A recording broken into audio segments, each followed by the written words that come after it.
Mastriani, thank you so much for joining Tom's Army before this live even started. That's an incredibly humbling thing to see before I even started. Legitimately, thank you for making me the happiest person in the world today. Like, seeing that you've already joined means you're getting some value out of what I do, and I greatly, greatly appreciate that to help continue to do this program as I see fit. And it's because of generous ones like you, the ones in Tom's Army, the ones, let's face it, the Tom's Army members. You allow me to do this show the way I see fit and be able to put my content out without anything over the top. So thank you so much for that and getting the emoji badge of me being abducted by aliens. I greatly appreciate that. Hamza, good morning, and thanks for being in Tom's Army for 3+ months with the XRP Meteor. That is so awesome to see that. Thank you so much for that, Hamza. Appreciate that. And he says, when you get in here, don't forget to hit that like button. Absolutely. Eddie, good morning. Jesse, welcome in, and thanks for being in Tom's Army for your second month with the Dusty's Outhouse Crypto News. John Bugathorpe, welcome in, my friend. Crypto Cooter, good morning, along with the Ricci Farms. Thanks for being in Tom's Army for over 6 months with the XRP Predictor. And Crypto Cooter, thanks for being a very trusted mod in here and in the Telegram. Trading with J-Ride, thanks for being in Tom's Army for over 3 years with the XRP Diamond Hands badge. And also, that $10 donation to start the live. Thank you so much for that. Very generous audience to start the live so far this morning. Areli, good morning. Glad to see you continuing to show up in here no matter what. G-Stock, good morning, and thanks for being in Tom's Army for your first month with the emoji badge of me being abducted by aliens. Good morning to you. Tango, good morning, and also the Cannabis Podcast. Thank you both for being in Tom's Army for 6+ months with the XRP Predictor. Anthony Venegas and Rick L, good morning, and thank you for tuning in as well. My title is deceiving a little bit, as I think it'll keep some of the FUD feelings out of the chat this morning. But I put XRP, Bitcoin, Ethereum. Is it dangerous formation set up to drop crypto prior to Altseason?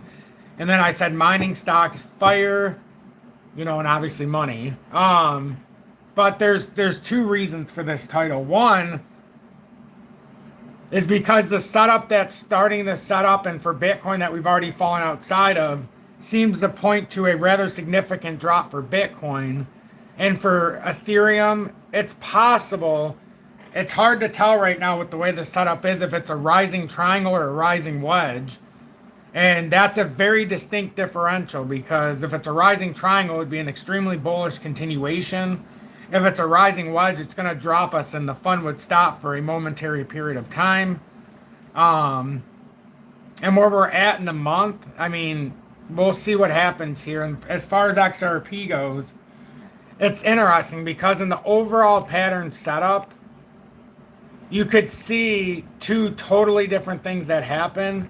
But until this breaks down for XRP, if it breaks out of this setup, you're looking at approximately $3.89.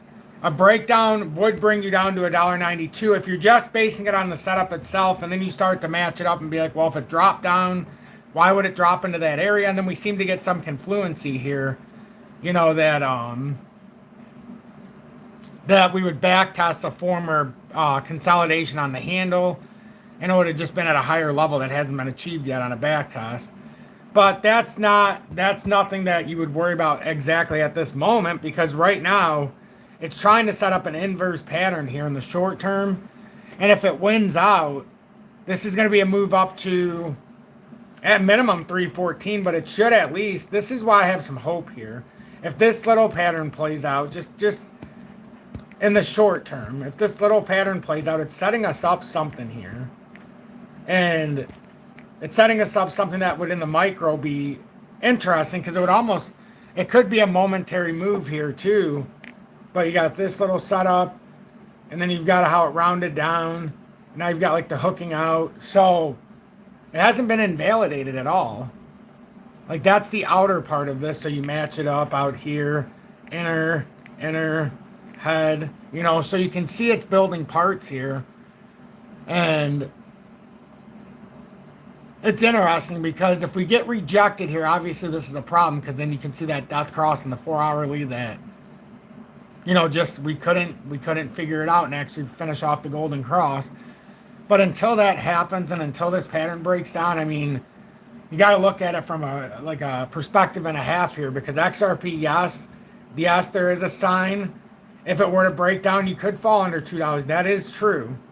But that sign can't even happen until you invalidate some of these more bullish microstructures that in the shorter micro obviously might be hinting at something changing, but not yet. Like right now, from what I see this morning, this looks bullish this morning unless it falls through.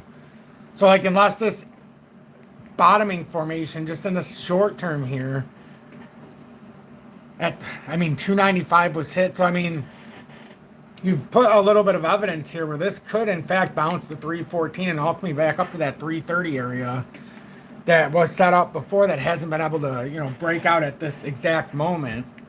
But it's definitely, you know, in the smaller parts, that's what we're set up in. And we've been since about beginning of July, second week of July, and now it's been about a month and a half. But we need to see how this expanded area, you know, ends up pushing out and like trying to figure out the exact way that actually makes the most sense with this pattern.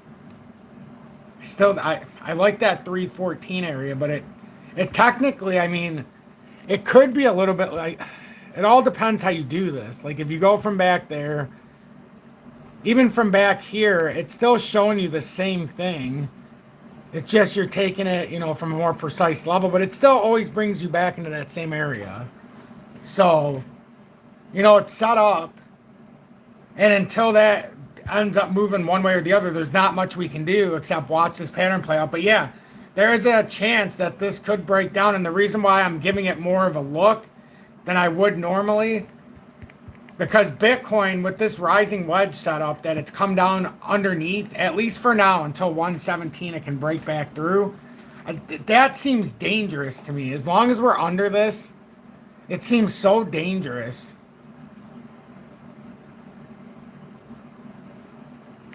And like, I know we could come through here like this. Obviously, that's probably what we should do. But that 117 area, man, we just got to get back up and get back above this resistance area. Because this could play out. This would be devastating if this plays out. You know, not just for Bitcoin, but if no money started flowing into the actual tokens, it'd be interesting. It'd be interesting, but overall, still very bullish. This whole thing is very bullish overall. Very, very bullish. And for the ones of you who sit here and stay and you don't come in and just leave, which, you know, I appreciate that. I appreciate it. I think we're building something very special here as far as just the way the community is, the way that we, you know, we have a deeper connection here, and it's pretty interesting how those wavelengths can push you forward. I can't wait to expand upon what I do here and have the live call-in part of it, which will start soon, very soon, which will be very cool. That's going to change things up just slightly. But anyhow, good morning. 10:34 a.m. Eastern Standard Time on this Thursday, August 28th, 2025. I'm XRP Future Millionaire, and I reside in the great state of Michigan.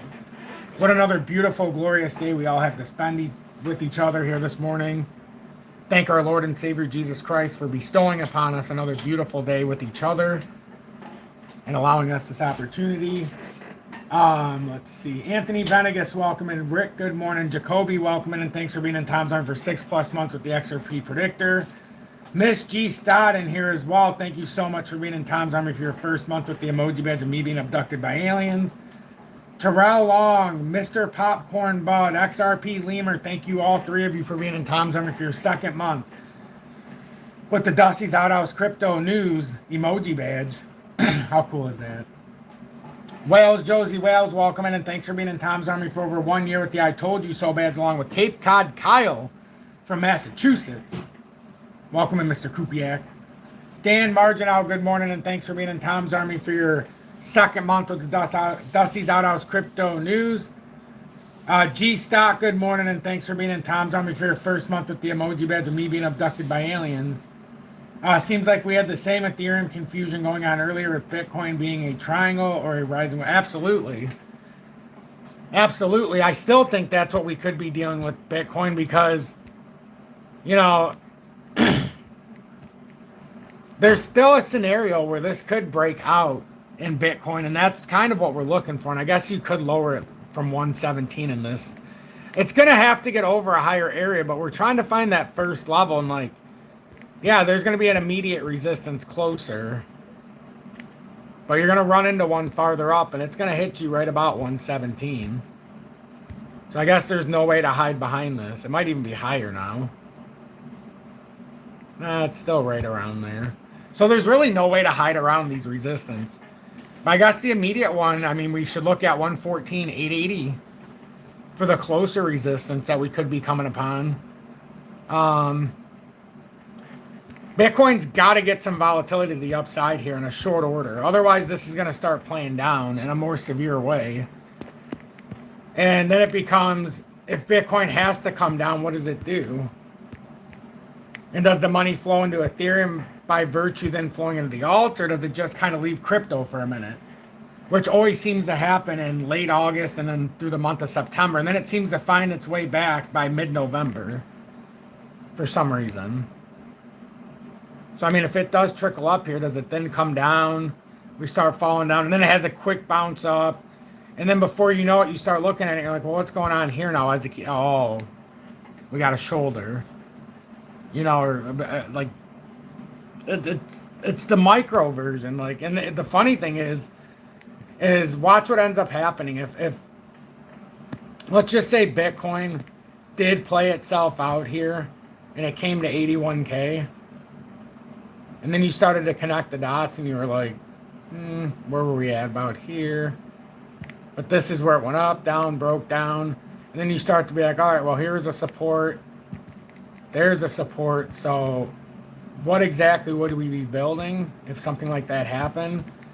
Then you'd find yourself in something like this. If something like this happened. So it's like, why would it build that? Like, why would it even build that? And then you start looking at the pattern. You're like, what could that possibly build if it built something that big? And you're like, let's probably not go down that road. You know, and see, like, what would happen. You know, because then you start building bigger formations within the smaller formations that are being set up around us. And if you're a fan of Bitcoin, you know, this is where it could get tricky. You know, it's not just if you're a fan of Bitcoin, it's just a fan of anything. It's like, I want to know, it's interesting when you start seeing this, because obviously it's not filled out completely. So this could be a moot point in a week or two, even a day or two, if we just got some volatility to the upside.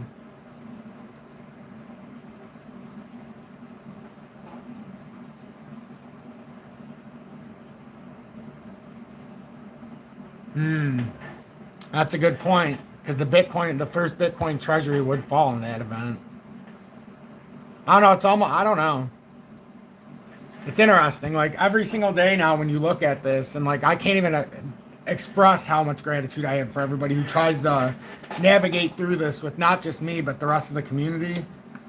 Because, yeah, it can get tedious at times, right? Because we're looking at these patterns and we know long term, and I'm not talking about 10 years from now, I'm talking about in like the next 6 months or so, we know we should be much higher.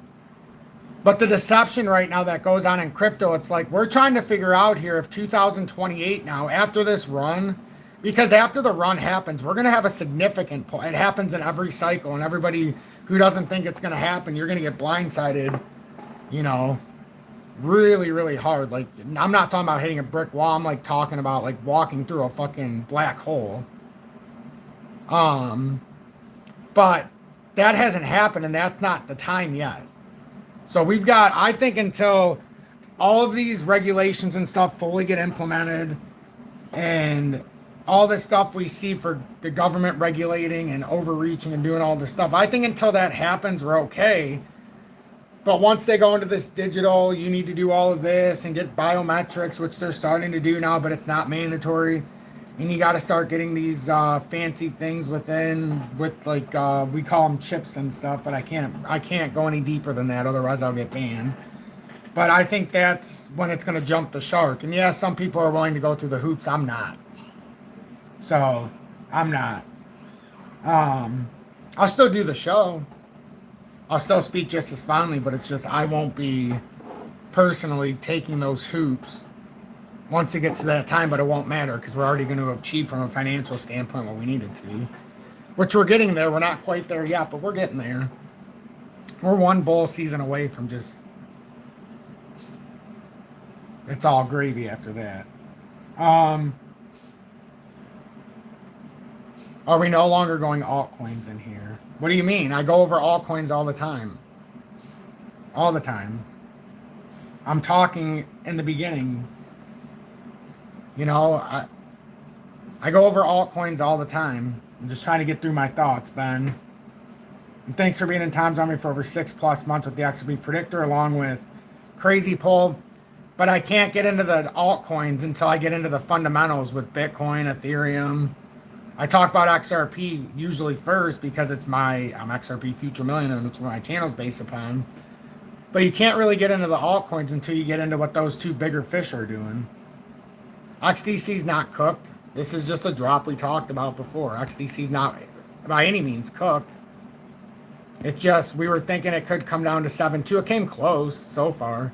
It's not cooked. There's also a scenario where it comes down farther and back tests a breakout. That's in theory, it's never come down to even sniff a back test back here. So there is in theory a much bigger test that needs to happen that could drop us down much farther than 7.2. So that's not the end all be all. That's just, that was a stopping point area on a technical drop from up at 9.4 after the rejection at 10 cents. That was just a bigger area that could be achieved. But I mean, it could come all the way down too. We don't know. Like, we honestly don't know yet. It's all gonna be based on what the market dynamic does here. If the market does push up and out of these formations, well, yeah, it's probably not gonna go all the way down. But if it ends up falling apart, what I'm trying to do here is I'm trying to build a setup within the altcoins of what it can do if it breaks out, obviously. But I want to pinpoint it where it can go if this does break down. Like, if it does break down, where can this stuff go? And if it breaks out, where can it go? I like to have a map. Because then if it breaks down, I have an opportunity to where I can do what I need to do. And then I can make some suave decisions of maybe I have a token that I don't want to hold any longer. And then if it does break through an area where I know is the point of no return, then I can get rid of it, not selling the entirety of everything else, but I can use that extra capital now to go deeper into something else. You know, or if you're not there's just so many different things. So it's not that I'm talking any less about the altcoins. It's that my focus shifts, and it does this on a daily basis. What's the more important setting right now? Is it more important to look over each and every altcoin right now, or is it more important to try to figure out what Ethereum's doing because it's the gatekeeper of what comes next? And if Ethereum is putting in a similar dangerous pattern that Bitcoin did, where we didn't know if it was an ascending triangle or a rising wedge, that can become an issue, because if it breaks down and it turns out it is the rising wedge and we're looking at it wrong and it's actually tighter, and you start to look at it and you're like, ooh, that's kind of like that's the problem. Because if it is, we don't know yet. It's like with Bitcoin, we were hoping, even though we could see that it was a rising wedge setting up, at least it looks like, and now it broke down so far out of it, not breaking down completely, but it certainly hasn't invalidated the structure. So it's going to tell us a lot about the altcoins. You don't even need to look at the altcoins if this happens. If these break down, it would take some kind of extraordinary event to make an altcoin rise at a significant pace. Like, look at CRO, for example. Nobody's asked me to look at that. And knowingly, you all know I own it, because I own it by virtue over 30,000 tokens because of the Crpto.com Visa debit card, the prepaid one, so I can get higher rewards, and I get CRO for every purchase. And nobody talks about that. Like, why is this one doing something different? Have I not? I haven't even talked about that, even though I own it. But that took an extraordinary event for that to happen, for it to have a 90 or 100% move here in the last couple days. That took an extraordinary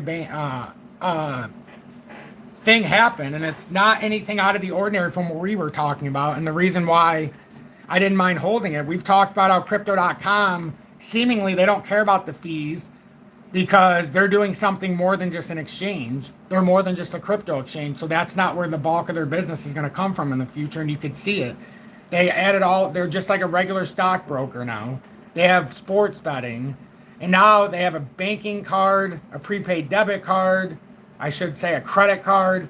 And now with what Trump says, they're going to create a treasury based around the Kronos ecosystem, based around CRO.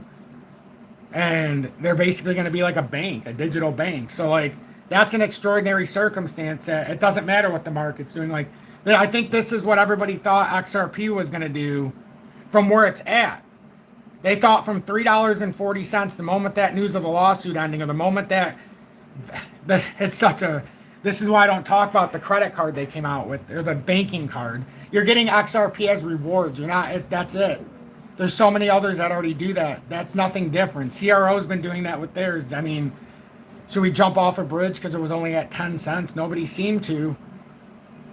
You know, so like XRP, it's great. They have a card, but you're getting XRP rewards. You're not taking your XRP and spending it. You're getting rewards for spending money. You can do that with any number of cryptos on that same card. XRP just happens to be one of them. I used to be able to do that on Uphold. I could send my XRP and turn it into USD and spend it on the card. You know, I can do that now with my Visa debit card. I can send XRP over there and turn it into cash. But that doesn't mean I can spend my XRP at a vendor. So it's different. I can't wait until we get to a point, but I don't know. I think a lot of things get misrepresented. I don't know at this point for some if it's for views or they just don't know. But it certainly doesn't do anybody any good if we misrepresent what's happening. Because what we end up doing is we're saying so much about XRP and what it can do. And then when it does something that everything else does, we act like nobody else is doing it. But that's not the case. I want people to understand XRP actually does do something different than others. They have a banking system by the balls, but they're not the only one. But that's something they do uniquely based on they're kind of a token. That's why you need 100 billion tokens for the leverage. It's the same reason why CRO expanded from 30 billion to 100 billion. They didn't have enough tokens to be a treasury. And when that happened, everybody started selling them and it went down to 8 cents. And I'm like, wow, this is a great opportunity. And that's when I upgraded to the Ruby card because at 8 cents, I mean, it was so easy to lock those up. And now I can technically, by virtue, it's gone up so much that I could actually go to the next level card. And once you're locked in, you're locked in. You know, because now it's worth more than X amount. And you need to hold X amount to go to each level. So it's, thinking about trading my 4 Solana for more band if we don't, I'm not a financial advisor. And this is for educational purposes only. But if I held 4 Solana right now and band was at 85 cents, 86.9, I don't even think I would ask a question to myself. Especially with the significant back test now. But, you know, we don't know if this is going to hold or if this comes all the way back down. This is going to be more of, and that looks a little bearish than 3 hourly though. But this, it all comes down to the market. All comes down to the market. I could see myself, if this market did break down, I could see myself expanding deeper into band by virtue, because now it's coming back down and back testing a much more significant level here now. It might go unnoticed, but it is. At least to me it is. If it comes down farther, it's going to back test this right about 72. Yeah. And that's significant to me because if you noticed from right there, technically, I mean, did we ever back test it or did we just shoot up so fast and never turn around to look? So, big opportunities. Big opportunities. This is a perfect case in point why you don't chase something going crazy and you come grab it on the back test. Because I know some that didn't buy it at 64, but they were buying it at $1.15. Just to see it come back to 84 and say, well, this thing's a pile of shit. But in the whole time, it's actually just trying to build its handle, back testing the daily golden cross right now. If it doesn't hold, you've got a nice level to look at around, what was that, 72? We love this volatility. Volume's crashing off as it's dropped off. On the rise, it was doing phenomenal. So, might as well look at this, up 23%. Had to have a pullback. I thought it was going to have a pullback yesterday. But it did not. It ended up superseding a little bit. But it's got to. No matter what kind of news you have, they always come back to test. So if we're looking for a strong anchor point, first would have been in the 2-hourly, so 29 cents. And you can tell because the volume dropped off. Rising price, crashing volume. That's a recipe for a bearish reversal, which is what it was needed.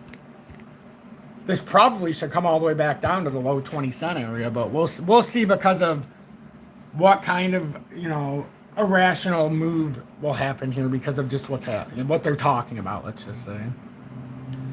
So, I mean, it's a good time here, though. It's a good time. Just as much as so many of you ask me, are you going to talk about altcoins when I talk about XRP? I wish more of you would say, hey, Tom, are you going to talk about the miners? Are you going to talk about gold and silver? Because to me, everything outside of XRP is an altcoin. It's just my mining stocks are my altcoins, that go with gold and silver. And the one at the top, Alliance Resource, that I ended up buying. So, the one I talked about yesterday.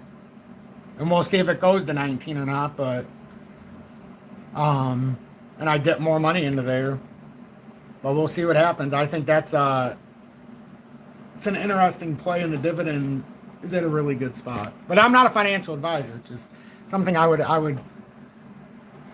tell you to pay attention to. We'll go into the miners in a little bit, though, I promise. I want to go into the miners. I want to see a little bit of... Oh, IOTA. That's what I wanted to talk about today.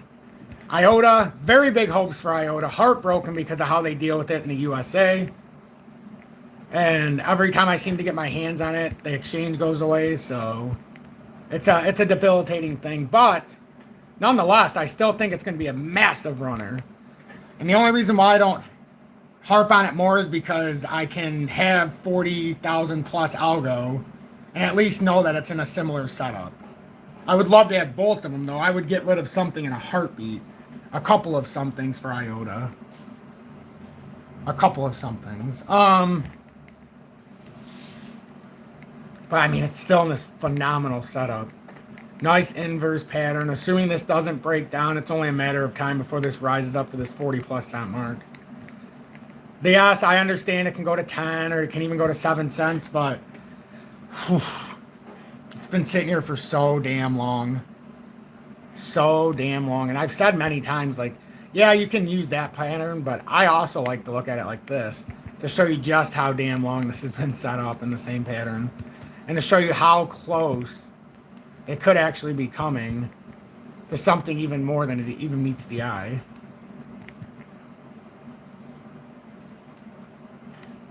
I almost, when I look at this, I almost like to go farther back. Because it hits it so perfectly how we had that. But then if you come too far down, then you end up looking at it like that, and it had too big of a drop through for IOTA to make that work. So then I find myself always going back into the 4-hourly.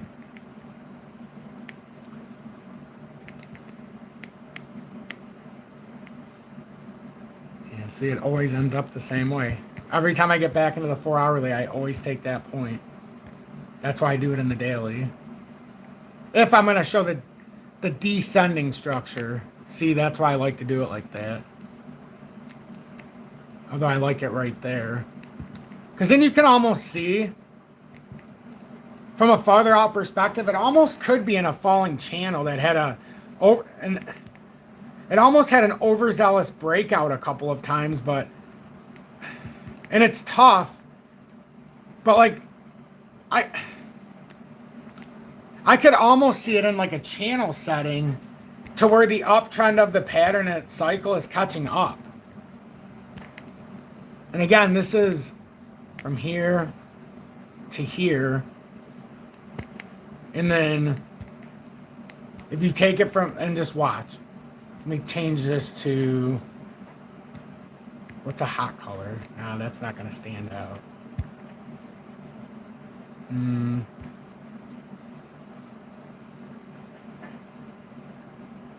For the point of this could work. So the channel was yellow. And then this, and I'll change the color in a sec. And then it might give you a different perspective from this chart perspective. Because I have another one for IOTA that I'll show you that kind of spills this out for the entirety of the pattern. But this is a good way to analyze it.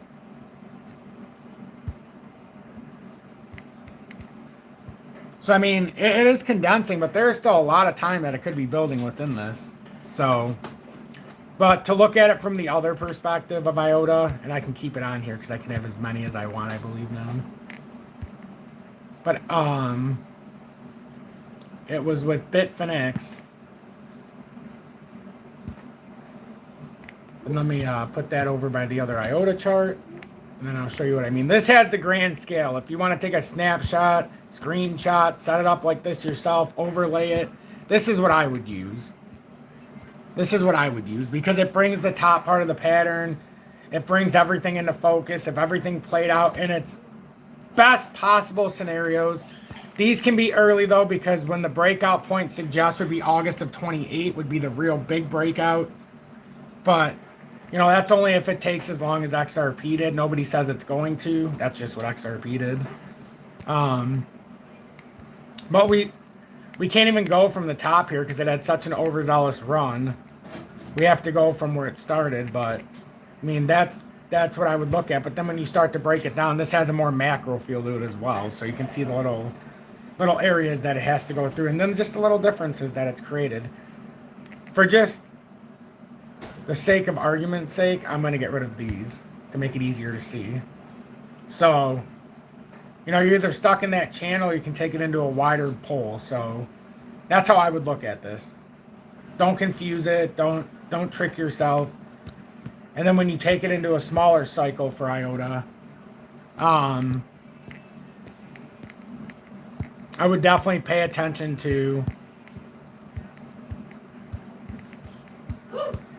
At least if you're looking at this from the grand scale, you gotta look at it a couple different ways because it's starting to mimic itself, which is very interesting. Because you got this setup, bottoming, another setup here, then you got a setup here, a bottoming, another setup here, then you've got another setup here, a bottoming, and then maybe another setup here. So it's like we're almost going boom, boom, boom, boom, boom, boom.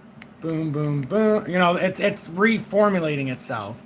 And that's the thing. If it's doing it from back here to do it here to make it the same here, that's where you get that possibility that maybe it can't get out of here and it ends up there.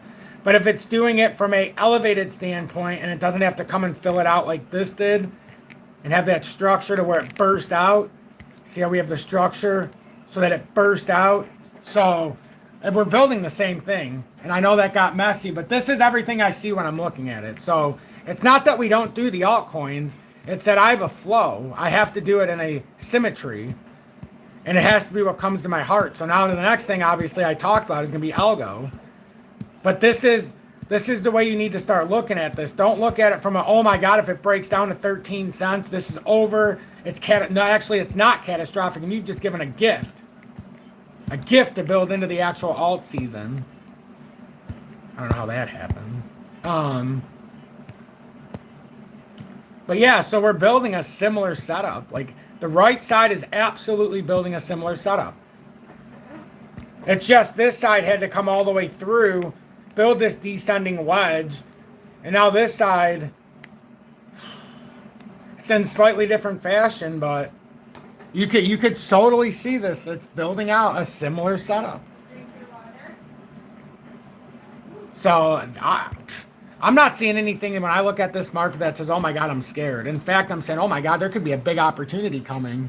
And if not, I'm already positioned so well with this audience that it doesn't need to happen.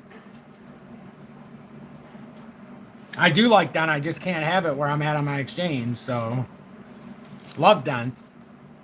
But as it turns out, the exchange I was using, they decided to delist the USA, even though you can still use it. With BitUnix, it's just taking a risk in the USA. I encourage everybody to still use it if you're not in the USA and you can use it. I should still have the link on there for my international audience. I almost feel cheap for not keeping it up there, which I'll put it back up there, but I'm going to say not for USA users. Because some of the international audience messages means like, well, you're not promoting it anymore, but I can still use it. I'm not part of the, and I'm like, you're right about that actually. So I apologize to the audience. You know, I overreacted because of our region, but I'll put it back up there for non-USA users if it's available in your region. I'll just put a thing on there that says international. But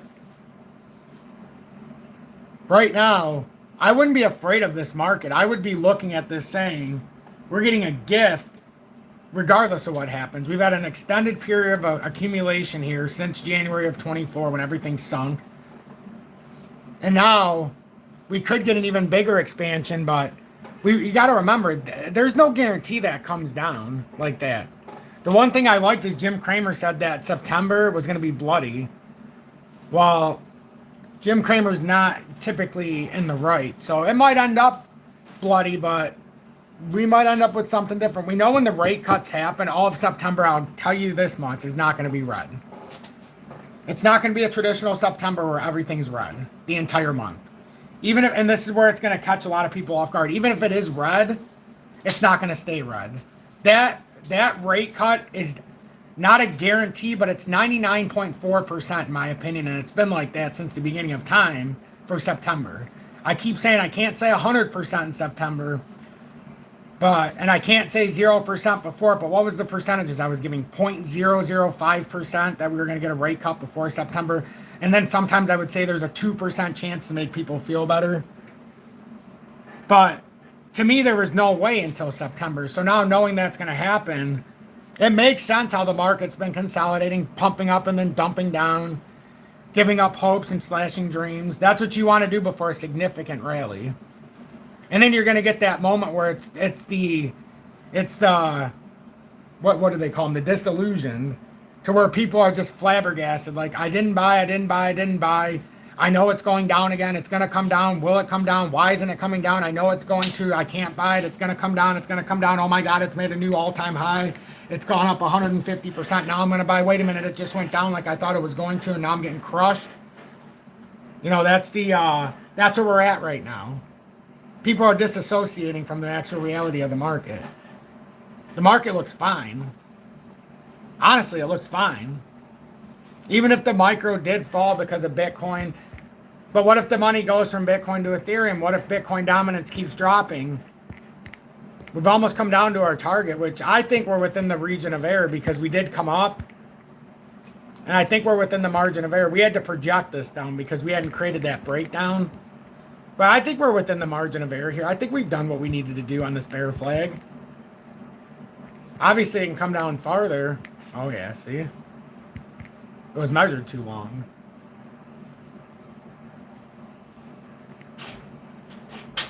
What was the final point?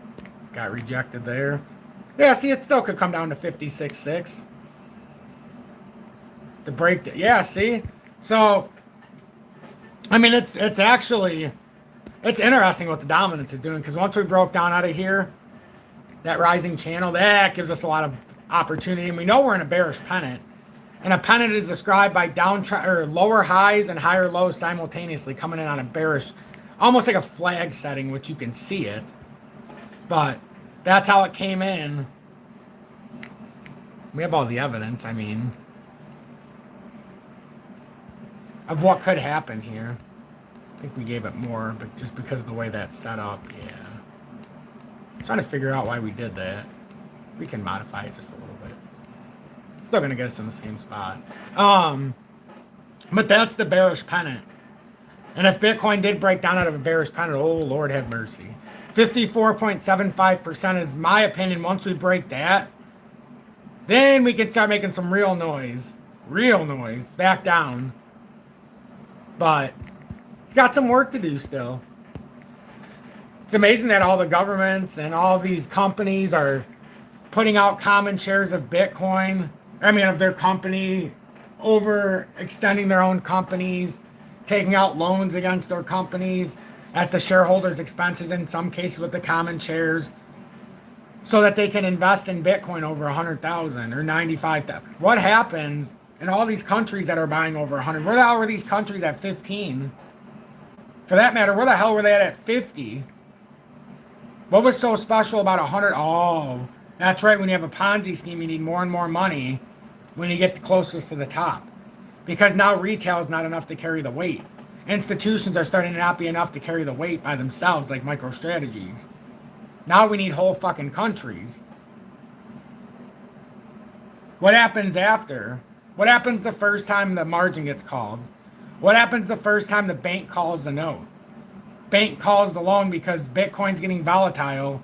And now every one of these companies or every one of these entities that have loans through the bank, even though they're current, all it says in a banking contract when you take out a loan is if there's distress in the bank, they can call the loan at any time for the amount of the loan. Remember that when you own a home.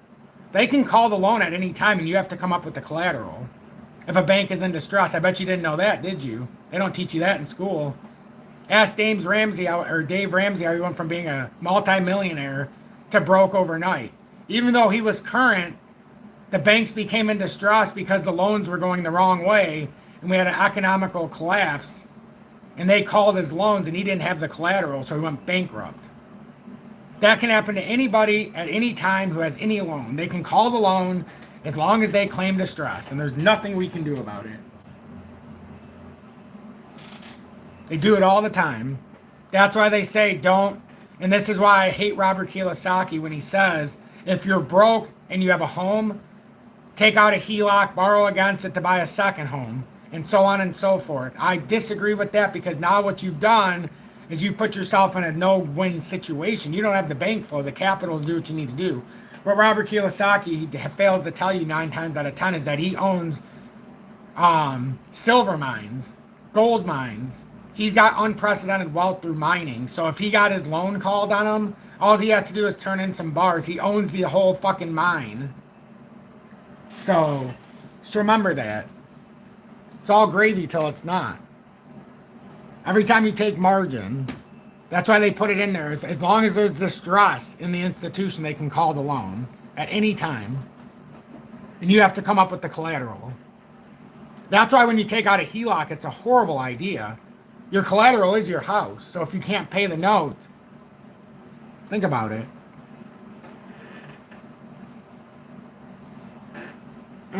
Yep, Kramer, the inverse indicator. Absolutely. The other thing that gets me is it's just too easy. This would be too easy, I think. If everything just went up now, I think it would be too easy for us, but how much of retail is actually in right now? How much of retail bought now versus, 6 months ago? Because XRP has a big move coming still. You all know this. And it's setting up big time. Either way, it's setting up in a massive way. I could argue that if it came down and filled this level and had all this extra intact, that it could be a big thing, but you never want to see this. I don't want to see it come down here. I want to see it break out now. We've been through the ringer. I would like to see it come through. Because you have this, you have this. Imagine it came through here and it did something like this. Then you start looking at it and you're like, well, hey, it might not be as bad as we think still. But, it would start to create that almost. I want to, in the perfect world, I want to see it come down to $1.92 and fly out of there like you've never seen. Back test that whole cup and handle and just have the power to go right up to 639 and not even stop for anything in between. Maybe 549, Maybe a quick stop off at 389 just to make sure. But that would give it unprecedented capital and collateral. But, you know, that's not for the faint of heart what I want to happen. That would almost be like, oh man, that would be like when you have a catapult and you're pulling it back, and the tighter you get, the farther it flies. This would be so tight that any volume in the positive direction would have this thing going parabolic.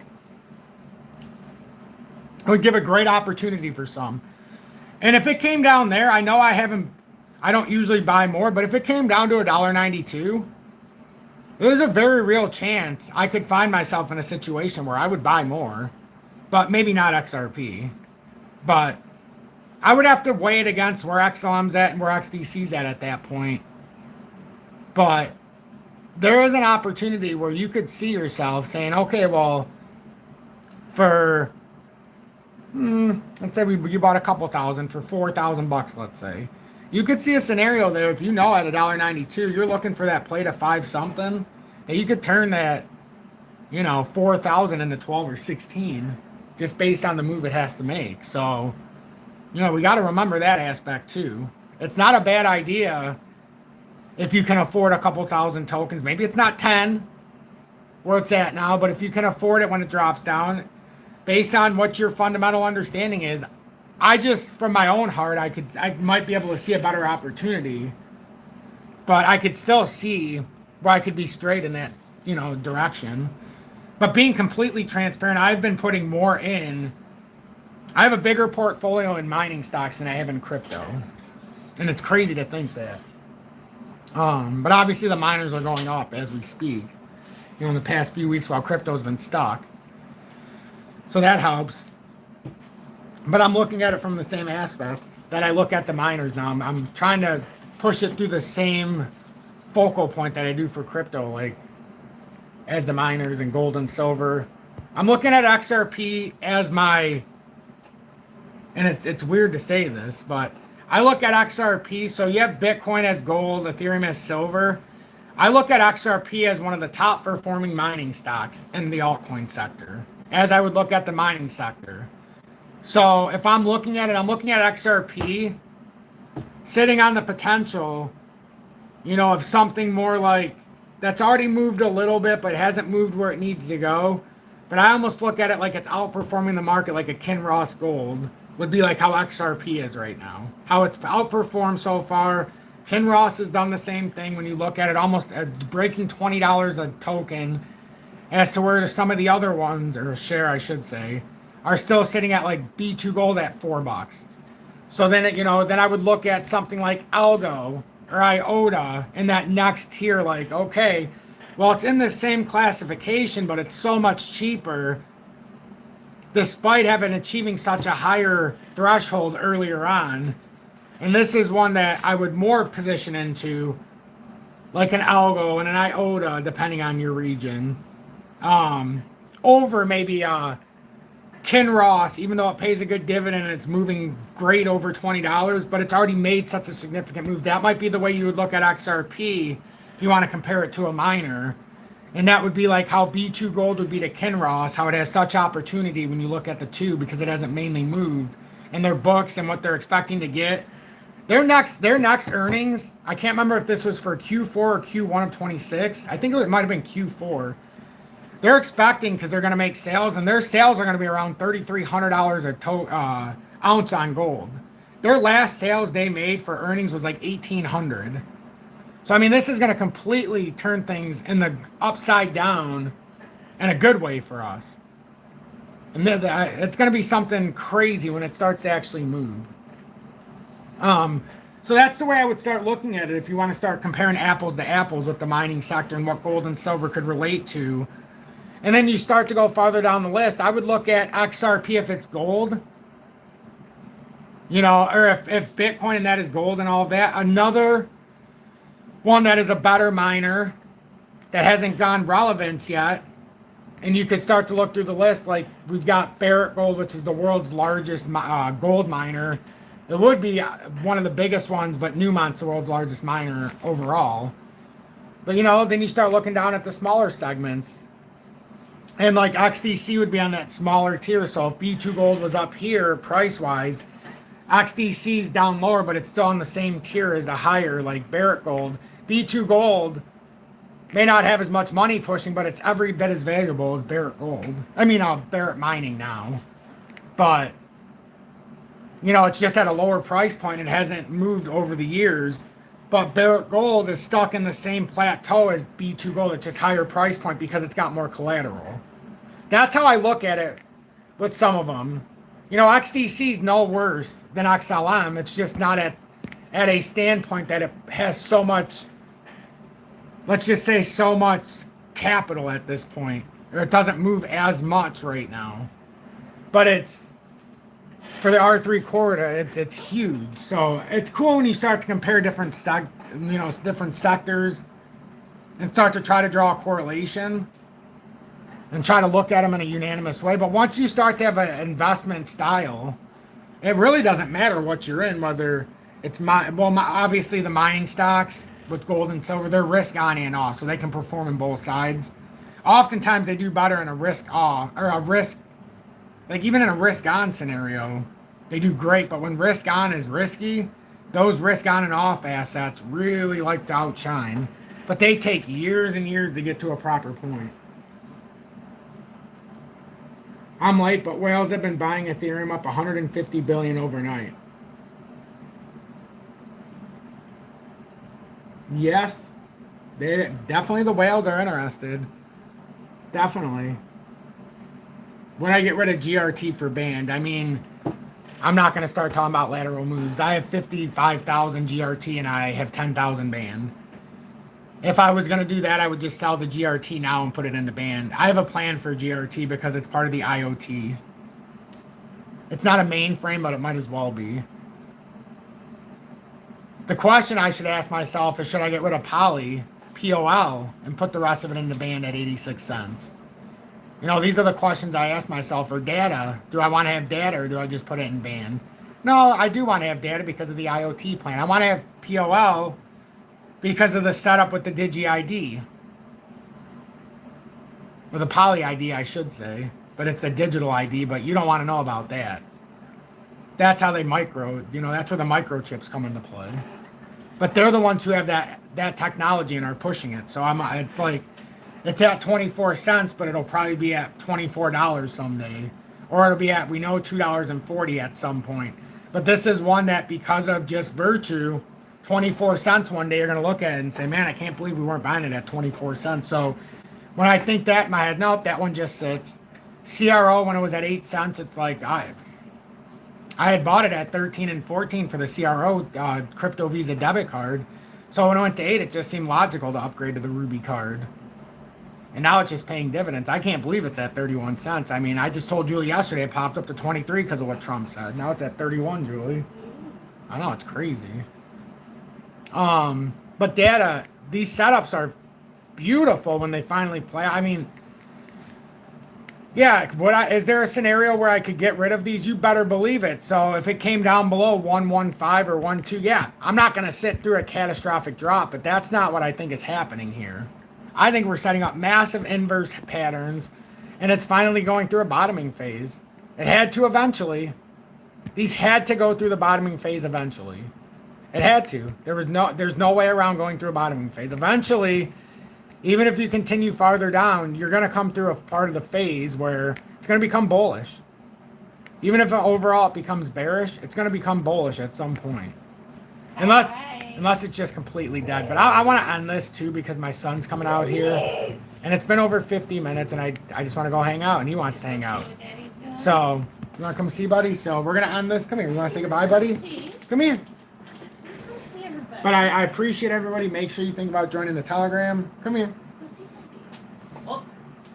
You don't want to sit with Daddy? Okay, and remember, we're going to be expanding this. So in the very near future, if you are part of Tom's Army, because I think it should be at first, at least until we get through them and I open them up to the public after I test it. Members of Tom's Army who get the Telegram for free by joining Tom's Army. It's exclusive to the members. There's 473 members in there. And why would you join Tom's Army? I've been doing this since March 24th of 2021.